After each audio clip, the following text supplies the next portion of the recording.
എല്ലാവർക്കും Manju's craft world പുതിയൊരു വീഡിയോയിലേക്ക് സ്വാഗതം. നമ്മൾ ഇന്നോട് ഒരു മാലയാണ് ഉണ്ടാക്കാൻ പോകുന്നത്. നമുക്ക് അതിന് വേണ്ടിയിട്ട് ഈ ചെയിനിൻ്റെ ആദ്യം ഒരു മോഡൽ എടുക്കാം. പിന്നീട് റെഡ് കളർ സ്റ്റോൺസ് കൂടെയാണ് ഞാൻ എടുക്കുന്നത്. അപ്പോൾ ആദ്യം നമുക്ക് ചെയിനിൽ നമ്മൾ എവിടേക്കാണ് ആ സ്റ്റോൺ ഒട്ടിക്കാൻ ഉദ്ദേശിക്കുന്നത് അവിടെ നമുക്ക് പശ തേച്ച് കൊടുക്കാം.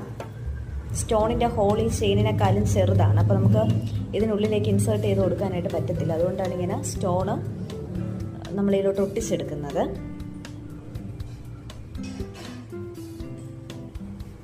ഈ പശ വെച്ചിട്ട് കുറച്ച് നേരം നമ്മളിത് വെച്ചിരുന്നാൽ നല്ല ഡ്രൈ ആക്കിയിട്ട് ഇളകി പോകത്തൊന്നുമില്ല.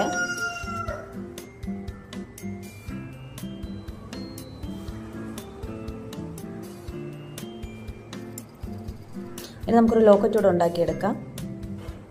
അതിന് ഞാൻ ട്രാൻസ്പെറൻറ്റ് ഷീറ്റ് കവറാണ് എടുത്തിട്ടുള്ളത്. അതിൻ്റെ സെൻട്രൽ പോർഷനിലേക്ക് ഈ റെഡ് കളർ സ്റ്റോണിനെ വെച്ച് കൊടുത്തിട്ട് അതിൻ്റെ ചുറ്റിലേക്ക് നമ്മൾ ഈ ഒരു ചെയിനിൻ്റെ ഒരു മോഡലൂടെ വെച്ച് കൊടുക്കുന്നുണ്ട്. ഒന്ന് റൗണ്ട് ചെയ്ത് നമുക്ക് ഇതിപ്പോൾ തന്നെ ആ ഒരു ചെയിൻ ഇതും കൂടെ ഒട്ടിച്ചുകൂടെ എടുത്തിട്ടുണ്ട്. ഇതാണ് നമ്മുടെ മാലയുടെ ഫൈനൽ ലുക്ക് എന്ന് പറയുന്നത്. എല്ലാവർക്കും ഇഷ്ടപ്പെട്ടു എന്ന് കരുതുന്നു. വീഡിയോ ഇഷ്ടപ്പെട്ടെങ്കിൽ ലൈക്ക് ചെയ്യുക, ഷെയർ ചെയ്യുക, ചാനൽ സബ്സ്ക്രൈബ് ചെയ്യുക ഇതുപോലുള്ള ക്രാഫ്റ്റ് വീഡിയോകൾക്കായി. Thanks for watching.